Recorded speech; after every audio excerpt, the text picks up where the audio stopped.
নবী রাহমাতুল লিল আলামিন ডাক দেওয়ালে ইসরাফিল রে, ঊর্ধ্ব ভ্রমণে আমি আসি নাই, আমাকে দাওয়াত দিয়ে এনেছেন। আমাকে দাওয়াত দিয়ে এনে সিংহায় ফু দিয়ে তামাম পৃথিবী ধ্বংস করার জন্য আল্লাহ তোমাকে হুকুম দিবেন না। তুমি আমার সালামের জবাব দিতে পারো। এমনি ইসরাইল সিংহা সরাইয়া কয়, ওয়া আলাইকুম আসসালাম ইয়া রাসূলুল্লাহ ইয়া হাবিবাল্লাহ ইয়া সাইয়্যিদুল মুরসালিন ইয়া রাহমাতাল লিল আলামিন ইয়া শাফিউল মুযনিবিন ইয়া আশরাফুল আম্বিয়া। এইভাবে বলেন, ও নবী আমি আপনার প্রথম সালামই শুনেছি, কিন্তু জবাব দেন কেন জানেননি? আল্লাহ আমাকে বলেছেন ইসরাফিল রে, সিংহা মুখে লাগাইয়া অপেক্ষা করতে থাকবে, আমি যেই সময় অর্ডার দেব ওই সময় ফু দিতে হবে, একটা সেকেন্ড যেন বেশ কম না হয়।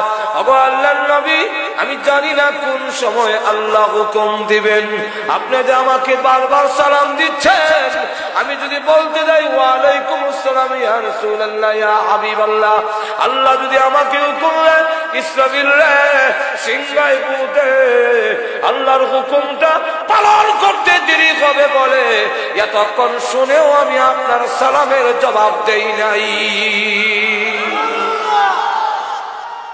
তাহলে এখন চিন্তা করেন কত গুরুত্ব সহকারে হুকুম পালন করে, আর ইসরাফিলও জানে না কোন দিন ফু দিবেন।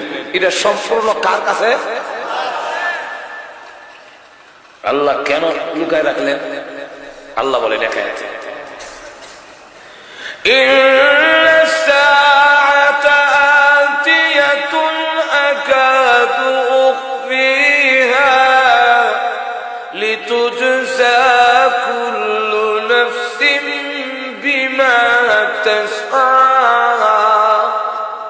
আল্লাহ বলে কিয়ামত আনেওয়ালি, কিয়ামত অবশ্যম্ভাবী, কিন্তু আমি আল্লাহর ইচ্ছা লুকায় রাখতে। কেন? যেন তোমাদের প্রত্যেকটা প্রাণীর প্রতিদান জীবনে যা কামাই করছে তার প্রতিদান, তার যাজা, তার বিনিময়, তার বদলা যাতে দিতে পারি, এই কারণে আমি আল্লাহ এটা লুকায় রাখছি। এটা কেমনে? কারণ হইল লুকায় আমরা প্রকাশ করে দিলেন না বালা আছেন, এলে অমুক মর্ব 2010 সালের জানুয়ারি ফেব্রুয়ারির 25 তারিখ, অমুক মর্ব 26 তারিখ, অমুক মর্ব 28 তারিখ, এরপরে আবার মার্চের 10 তারিখ মর্ব নসরুদ্দি। এটা আমরা জেরদার আল্লাহ যদি জানাইয়া লিস্টি দিলাইতো তের না সুবিধা আছে বলে না, জানাইয়া লিস্টি দিলাইলে প্রথম নম্বর হলো পৃথিবীর আইন শৃঙ্খলা ঠিক থাকবে না। একটু জোরে কর না।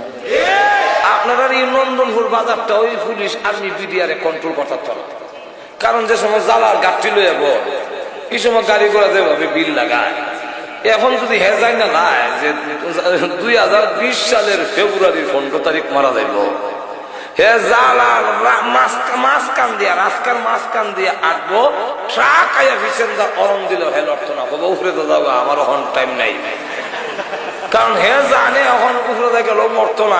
2020 সালের জানুয়ারির 10 তারিখ বা ফেব্রুয়ারি 15 তারিখ মারা যায়। ঠিক কিনা?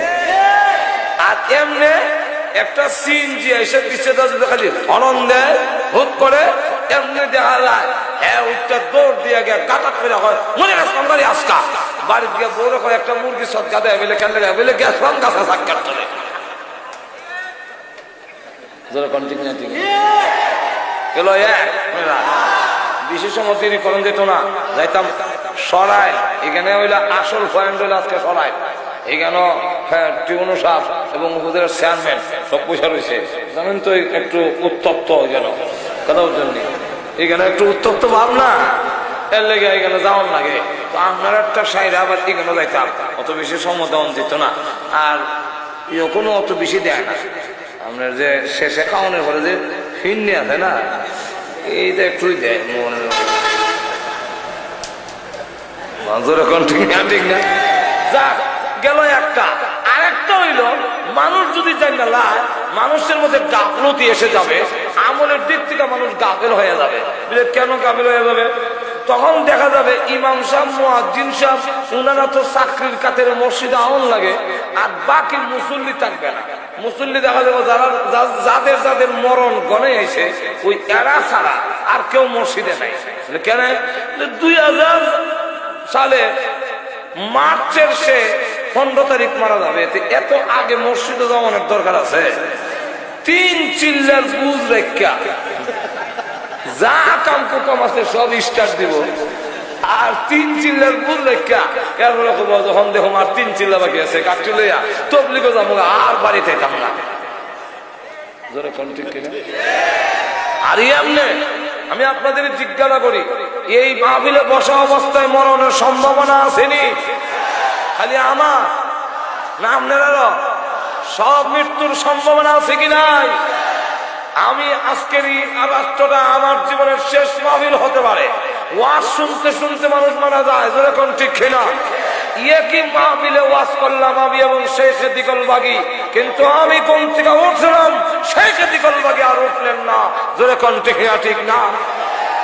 একই মাহফিলে 2 জনের ওয়াজ হইলো, আমি ওয়াজ করে আসা রাত্রে আবার ঘুমাইলাম, সকালে উঠলাম, আর দেখা গেল হুজুর তো আর উঠলেন না। তাহলে আমি আজকের এই মাহফিল জীবনের শেষ মাহফিল হতে পারে। আর তুজরে কর না, আমিও জানতাম না যে আর ওনার সাথে দেখা হইত না। আর তুজরে কর না, উনিও জানতেন না আমার সাথে আর দেখা হবে না। তাহলে আজকের রাত্রে যদি আপনাদের মরার সম্ভাবনা থাকে, তাহলে এবার বলুন, বুকে হাত দিয়ে বলুন যে এই সম্ভাবনা যদি থাকে, তাহলে নামাজ মনে হয় 5 বছর পরে করলে চলবে। মরবেন আজকে আর নামাজ পড়তেন 5 বছর পরে। আজকে যদি মনে হয় এই কথাটা যদি অন্তর থেকে বলে থাকেন, তাহলে আজকে রাত আমার মরার সম্ভাবনা। সুদ কি আরো 10 বছর খাইয়া ছাড়বেন না 1 কোণ থেকে ছাড়ার দরকার? আর তুজরে কর না, আপনি কি জিনা আরো 10 বছর কইরা ছাড়বেন? বুঝলা কইরা লই। আল্লাহ রাব্বুল আলামিন মরণ কেন লুকায় রেখে দিলেন, কিয়ামত কেন লুকায় রেখে দিয়েছেন? ও পৃথিবীর মানুষেরা, আমি আল্লাহর ইচ্ছা হলো 24 ঘন্টা তোমাকে ইবাদতের মধ্যে জড়িত করার জন্য, ইবাদতের মধ্যে জড়ায় রাখার জন্য আমি আল্লাহ তোমার মরণকে লুকায় রেখে দিয়েছি, যাতে 24 ঘন্টা তুমি মৃত্যুর জন্য প্রস্তুত থাকতে পারো। সামান নিয়ে আজরাইলের গাড়ি আইলে যেন তোমার কোনো অসুবিধা না হয়। একটা উদাহরণ দিই, তুই আপনারা বুঝে ফেলবেন। দেব উদাহরণ? একটু জোরে কন। এক লোক মনে করেন চিটাগাং যাবে, আপনার নন্দনপুরের এক লোক গিয়া ট্রেন ধরবে, ট্রেনে যাবে চিটাগাং। টিকিট তো আগে কারণ লাগে না, পরে ব্যাগের ভিতরে 3-4 দিন থাকবে, সুতরাং লঙ্গি গামছা এটা তো কিছু নিতেইব না, নেওয়া লাগবে না। এই ব্যাগটা কি গাড়িতে উঠতে গিয়ে নেওয়া লেগে পারবেন না? আগে আগে এরপরে আপনি কিছুদিন এখানে থাকতে গেলে তো কিছু টাকা পয়সার দরকার, এটা সাথে লওয়া লাগতো না? এটা কি গাড়ি করে একজনে কই ছবি আলি আমার ছেলেরা কই এখন 500 টাকা লয়ে যেতে হবে, আগে লয়ে যাবে গিয়া সব করে রেডি করে ব্যাগ সাথে রাখা টিকিট কাটটা ব্রাহ্মণবাড়ি স্টেশনে বসছে। স্টেশন মাস্টার জিগাইল ট্রেনটা কই আছে, খবর নাই। নাই এরকম এমন জীবনের ঘটনা নাই? আমি তো নিজেই মানে দেখা হইতাম। মাস্টার সাহেব চিটাগাঙ্গের গাড়িটা ঢাকার থেকে যেটা আইব চিটাগাঙ্গে এটা বা সিলেট থেকে, হ্যাঁ সিলেট থেকে তো যাইব আখড়া দিয়া, তো ঢাকার থেকে যেটা আসবে এটা কখন আসবে, কই আছে, কই এখনো খবর এসে। এমন সময় আপনার বিয়াই গিয়া লাগাল হয়েছে, লাগাল ভাই বিয়াই কই যাবেন চিটাগাং, আর ট্রেনের তো খবর হয়েছে না, মিষ্টি খাওয়াই দিই, মিষ্টি খাওয়াই। আপনি বলেন ভাই আমি ট্রেনে এসে পড়বে, আরে খবর হয়েছে না। বিয়ের এই কথাই হাম ভর্তি, আপনি তখন যাক খাইয়ে মিষ্টি লয়ে এসে মহাদেব পড়তে। আচ্ছা মহাদেব পড়তে বাদ দিলাম, রয়েছে আপনার না না ওই যে মোড়টা কালীবাড়ির মোড়, কালীবাড়ির মোড় আছে, মিষ্টি খাওয়াই দিই। এখন কালীবাড়ির মোড়ায় যখন মিষ্টি আইবার সময় ভাবলো যে এই গাছটি কইল আর মিষ্টির দোকানে যেতাম, এটা তো হয়ে গেছে চাউলের দোকান, আর টিকেটটা তো হয়েছে ফানের দোকান, আর সে আইসে কালীবাড়ির মোড় মিষ্টি হয়। এখন মিষ্টি যখন সামনে দেওয়া হয়েছে তখন কাঁটা চামচ দিয়ে মিষ্টিটা গুতা দিয়া মুখের কাছে আনছে, এমনি শুনে উইশাল শোনা যায়। এখন যেই মাত্র গাড়ির উইশাল শুনে এখন মিষ্টি আর মুখে না দিয়ে হবে মিষ্টি আছে গাড়ি কই, আমি কই, ব্যাগ কই, টিকেট কই। এখন একবার উঠে একবার এখন কি করি জোরে কোন ঠিক কিনা? ঠিক তেমনি ভাবে আজরাইলের গাড়ি কোথায় আছে সব লোকে রেখে দিয়েছে পৃথিবীর মানুষ। যাবি তুই কবর হইয়া, হাসরের মাঠ হইয়া, জান্নাতে তোর যেতে হবে তোমার বাড়ি। তুমি এখান থেকে টিকিট কেটে প্রস্তুত থাকো। আজরাইলের গাড়ি কোথায় আছে তোদেরকে জানাইলাম না, জানলে কিছু গাফলতি এসে যাবে, যাতে প্রস্তুত থাকতে পারো। যদি কবরের টিকিট থাকে, হাসরের মাঠের সামান থাকে, আজরাইলের গাড়ি আইলে তোমার হতাশা হওয়ার দরকার পড়বে না। আর যদি সামান না থাকে, আজরাইল আইলে তোমার হতাশার সীমা থাকবে না। হযরত বিলাল রাদিয়াল্লাহু আনহু সামনে এসে আজরাইল, আসসালামু আলাইকুম ইয়া বিলাল, সালাম। আল্লাহ আপনাকে সালাম দিয়েছেন।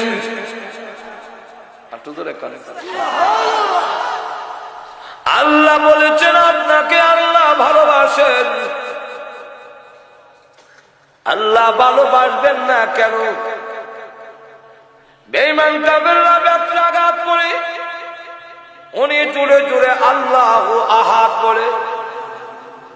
হযরত আবু বকর সিদ্দিক রাদিয়াল্লাহু আনহু বলেন, জুড়ে কইস না, কাফেররা বেশি মারবো। উনি বলেন, বলবো না। একদিন, দুই দিন, 3 দিন ওয়াদা করেছে, কিন্তু তিনি আল্লাহু আহাদ বলে আবার ওয়াদা করে বলবো না। আবু বকর সিদ্দিক রাদিয়াল্লাহু আনহু বলেন, বিলাল আমার সাথে ওয়াদা করো, কিন্তু আবার জোরে জোরে আল্লাহু আহাদ বলো কেন?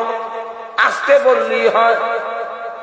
এমনি বিলাল বলেন, হ্যাঁ আবু বকর সিদ্দিক, ওই বেঈমান কাফেররা যখন আমাকে ব্যত্রাঘাত করে আর আমি আল্লাহু আহাদ বলি, তখন এত মজা, এত মধুর লাগে। ওই বেঈমান কাফেরদের নির্যাতনের কষ্ট আমি বিলাল আর ঠার পাই না।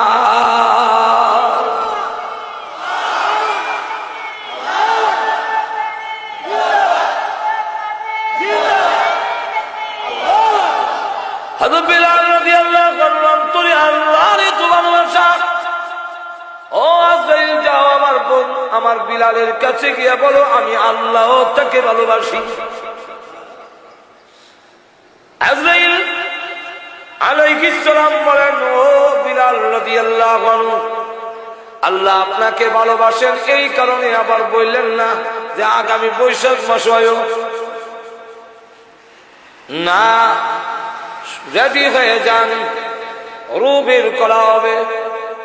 হযরত বিলাল রাদিয়াল্লাহু আনহু বলেন, না, রেডি হওয়ার সময় দেওয়ার আমার দরকার নাই, কারণ তুমি জানো না আজরাইল মুসলমান, খাঁটি মুসলমান তার নাম যে মৃত্যুর জন্য 24 ঘন্টাই প্রস্তুত থাকে। এখন আমাকে সময় দিতে হবে না, আমি রেডি আছি। তবে ওই বেঈমান কাফেররা আমাকে যখন মারত, আমি মনে করতাম আজকের এই দিন আমার জীবনের শেষ দিন, আজকে আমার জীবন শেষ হয়ে যাবে। এই বলে আমার জীবন শেষ, শহীদ হয়ে যাব। কিন্তু শাহাদাত বরণ করা আমার কপালে নাই, আমার ভাগ্যে নাই। শহীদ হতে পারি নাই। তাই এখন আপনার কাছে দরখাস্ত, আল্লাহ রসুল বলেছেন আল্লাহ যাকে ভালোবাসেন মরণের সময় যদি কোনো দরখাস্ত করে ওই দরখাস্ত পূরণ না হইলে আজরাইল তার গায়ে হাত লাগায় না।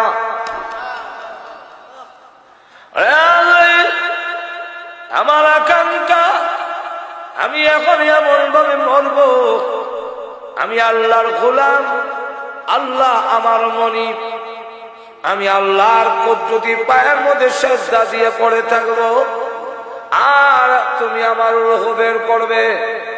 আমি এখন 4 রাকাত নামাজের নিয়ত বানবো। প্রথম রাকাতে রূহ বের করো, হাত দিও না। দ্বিতীয় রাকাতে হাত দিও না। তৃতীয় রাকাতে হাত দিও না। চতুর্থ রাকাতের প্রথম সেজদায় হাত দিও না। শেষ সেজদায় যখন পড়বো আল্লাহর কসম করে বলি রূহ বের না করা পর্যন্ত আমি বিলাল আর জমিন থেকে মাথা উঠাবো না। আমার রূহ বের। আল্লাহ রাব্বুল আলামিন বলেন আজরাইল বিলালের দরখাস্ত মঞ্জুর হয়ে গেছে। সাজদারত অবস্থা ওনার রূহ বের করা হবে। তাহলে 24 ঘন্টা মৃত্যুর জন্য যাতে প্রস্তুত থাকি, আল্লাহ এই কারণে আমাদের মরণটাকে লুকিয়ে রেখে দিয়েছেন। মেনে নিলাম আপনি তবলিগে গেলেন গিয়ে 3 চিল্লায়, আর বাকি আকাম কুকাম করলেন, আর গিয়া তওবা করে নিলেন 3 চিল্লা, সব মাফ করে নিলেন, মানলাম মাফ করে নিলেন, আল্লাহ তওবা কবুল করলেন। কিন্তু 3 চিল্লা 4 মাসে আপনি কি আমল করবেন? ঘুষ ছাড়ো, নাচ গান ছাড়ো, মদ ছাড়ো, সব জিনা ছাড়ো, সব ব্যবহার ছাড়ো, সব ছেড়ে দিয়া নামাজ পড়ো, দাড়ি রাখো, টুপি লাগাও, পাঞ্জাবি লাগাও। মরার পরে কিন্তু পাঞ্জাবি লাগাইতেই হবে, হুজুরের পোশাক তোমার লাগাইতেই হবে। জোরে কণ্ঠে হ্যাঁ ঠিক না? তো ওই মরার ঘরে লাগাইলে কোনো কাজ হইতো না, এখন থেকে লাগাও। একটু জোরে কন্যা। তুমি মাথার দাও, দাড়ি রাখো, পাঞ্জাবি লাগাও, সুদ খাইও না, ঘুষ খাইও না, জিনা করো না, নাচ গান করো না, বেপরদা হইও না, নামাজ পড়ো। এর অর্থ হলো আমি মৃত্যুর জন্য প্রস্তুত। যেরকম ঠিক কিনা? এইভাবে মৃত্যুর জন্য প্রস্তুত থাকতে পারলে আজকে মরলাম না, কালকে মরলাম না, পরশু মরলাম না, তরশু মরলাম না, এইভাবে যখন হবে তখন দেখা যাবে 60-70 বছর, 80 বছর, 100 বছর আমার মৃত্যু হইল না, কিন্তু আমি প্রতিদিনই মরণের রেডি নিলাম। এই যদি হয় তখন দেখা যাবে 60-70 বছরে আমার আমল নামায় উহুদ পাহাড়ের মতো কোটি কোটি পাহাড়ের সমান সওয়াব লইয়া আমি মহান আল্লাহর দরবারে হাজির হতে পারব। এই কারণে আল্লাহ রাব্বুল আলামিন মরণটাকে লুকিয়ে রেখে দিয়েছেন, কিয়ামতকে লুকিয়ে রেখে দিয়েছেন, কাউকে প্রকাশ করেন নাই। যে মৃত্যুর জন্য প্রস্তুত থাকো, যে কোন সময় তোমার কাছে মরণ এসে যাইতে পারে। এক হাদিসের মধ্যে আছে ইয়াকিফু আলাল বাব খামসা মাররা, প্রত্যেকটা মানুষের দরজায়, প্রত্যেকটা মানুষের গেটে, প্রত্যেকটা মানুষের সাথে সাক্ষাৎ করার জন্য আজরাইল 5 বার প্রত্যেকের দরজায় হাজির হয়। কবার হাজির হয়? আজকেও আজরাইল আমার সাথে 5 বার দেখা হয়েছে, আপনাদের সাথে 5 বার দেখা হয়েছে। প্রত্যেকটা মানুষের দ্বারে দ্বারে, প্রত্যেকটা মানুষের দরজায় আজরাইল যদি 5 বার হাজির হয় আর দেখা করে আমার টাইম হয়েছে কিনা, লোকে মাহফুজের ছবি লইয়া আমরা দেশের যে পেট্রোল ডিউটি করে পুলিশে, এরা কিন্তু কিছু থানার মাঝে দাগের লোক আছে, দাগের লোকের একটা লিস্টে আসতে একটু জোরে কেন। এই পুলিশরা যদি আন্তরিক হয় ডাকাতি বন্ধ হবে। কিন্তু আমাদের প্রশাসন অনেক সময় আরো ডাকাত বানায়। কেমনে বানায়? রাস্তার এক জায়গার মধ্যে গাছ ফলাইছে, গিয়া কইলে আইতে আইতে এরা গিয়া ডাকাতি করে বাইর গিয়া 8 পাও ধুয়ে ঘুমে পরে যায় একটা দুঃসারে বেলে গিয়া গিয়া এখানে তাবালিং দিয়ে আরেকবার বাড়িছিল ভেসব করতো এইবারে বইরা নিয়া লটকায় বাইরিয়া হলো যে কে আসিল, কইলে কে আসিল ভেসব কিটা জমা বেন্দা করে নাই তো বুঝছি এমনি কইছে না আরো ভিতর সুরে। যখন দেখে যে আমি এগুলা না কইলে আর আমারও ভাই নাই, তখন সবির আলী তবির আলী যারা যারা সাথে শত্রুতামে আছে সবের নাম কয়ে দিছে। দেওয়ার পরে দৌড়ে নেওয়ার পরে জেল দিল 6 মাস জেল। এখন জেল ক্ষেত্রে যখন বাইর হয় বা আমি জীবনে ডাকাতি করলাম না, ডাকাতের নাম যখন লাগলো তার ডাকাত হয়ে যায়। আর একটু জোরে কর না, ডাকাত আমার মানায় আন্তরিক যদি হয় তাহলে এই রাস্তায় হবে না। এর কারণ কোন জায়গায় কোন গ্রামে কটা ডাকাত আছে, কটা দ্বন্দ্ব করে, এখানে গাছ কেলা হলায়, সামনের মুখে গাছ কেলা হলায়, ওইখানে মোল্লাবাড়ির এখানে গাছ কেলা হলায়, অমুক জায়গায় গাটুরা যাইবার আগে মীরবাড়ির এখানে গাছ কেলা হলায়, এখানে গাছ কেলা কেলা হলায়, পুলিশের তালিকা আছে, সাবধান আছে। ওরা যদি আন্তরিক হয়ে যায় তাহলে এই দেশের একটা না হয়তো গাছ ফলাইতে পারবে না। কথা বলছেন না? এটা জানে তো মাজুর এখন ঠিক নেই, কারণ তার মধ্যে সবের লিস্টি আছে। কে ডাকাতি করে, কে চুরি করে, কে গাঞ্জা খায়, কে ইন্ডিয়ার মাল নামা। ইন্ডিয়ার বর্ডারও ধরতো না, দরবাইয়া বিশ্ব রোডের মূল মাজুর এখন ঠিক নেই। তুই বর্ডারও ধরো না বিডিআর, অকল বিডিআর একা হাতে বিশ্ব রোডের মোড়ের সামনে দেখছেন না মনে হয় আপনারা? আমরা তো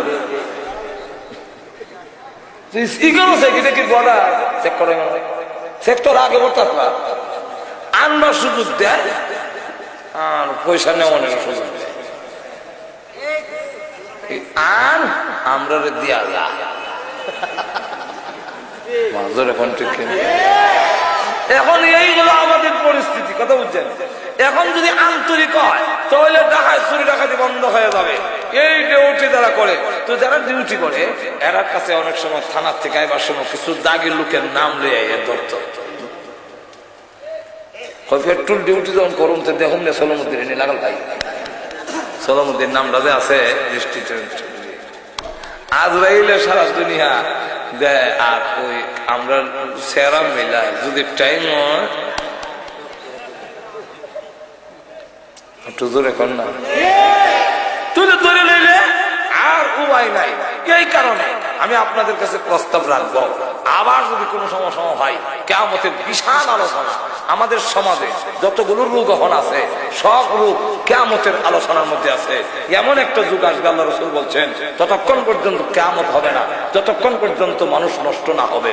নষ্ট হইতে হইতে হইতে নাইস গানে এমন হইব যে 60 দোকান 1.5 টাকার 60 দোকান 3 টাকার টেলিভিশন পাইব। মুসল্লিও হইয়া নন্দনপুর মসজিদ থেকে তসবিহ লিয়ে বেরিব, আর বেটা মুসল্লি সাদরে সুবহানাল্লাহ সুবহানাল্লাহ মাজুরে কন্টেক্ট কেনা। আবার দাঁড়িয়েওয়ালা মুসল্লি জিগাইব এটা কেন রে, কথা চিন্তাই না, এটা রুনা লাইলা। মাজুরে কন্টেক্ট কেনা রুনা লাইলা নাচ গান প্রতিটি ঘরে ঘরে, মমতাজের গান প্রতিটি ঘরে ঘরে। টিকিট কাটটা গিয়া দেখা দেবো 5,000 7,000 টিকিট করে। কালকে নরসিংদী গেছে এক জায়গায় মমতা যাইব, আর দেখা যায় 5,000 2,000 3,000 700 800 এক একটা টিকিট মমতাজের গান শুনবার লেগা এক মন্ত্রী উঠেই নিছে। দেখা যায় নাইস গান গিয়া ওইগুলা গান শোনার জন্য মমতাজের শুনবো, বন্ধু আমার বাড়ির সামনে দিয়ে হাইটটা যায়, বুকটা আমার হাইটটা যায়, ইটা উইঙ্গা এর কলজা ঠান্ডা করতো। এমন এক যুগ আইব গান বাজনা নাইস এমন হবে প্রতিদিন ঘরে ঘরে চলবে। আর জিনা বেবিচার এমন হারা বাড়বে যে মানুষ রাস্তার মধ্যে জিনা করবে, কুকুর কুকুরনির মতো হবে, কোন লোক থাকবে না এই কথাটা কওয়ার মতো যে ভাই তুমি তো এই কামটা গাছের আড়ালে অথবা একটা আড়ালে তো এমন পথের মধ্যে শুরু করে দিছো। এটা তো রাস্তা আশা দিছেন আপনারা, এটা রাস্তার মধ্যে এইভাবে রাস্তার মধ্যে করা শুরু করছো, এটা তো একটু আড়ালে করতে পারতে। এটা কুকুর কুকুরনির মতো এরকম শুরু করে দিলে যৌবিক চাহিদা তুমি নিবারণ করবা রাস্তার মধ্যে। এরকম যখন এসে যাবে তখন বুঝবে কিয়ামত হয়ে যাবে। এমন হয়ে শুরু হয়ে গেছে আপনাদের আমাদের দেশে ভুল আইছে না, ডাকা ঢুকাত আয় বসছে কিছুটা ডাকা ঢোকা আয়সা বসছে।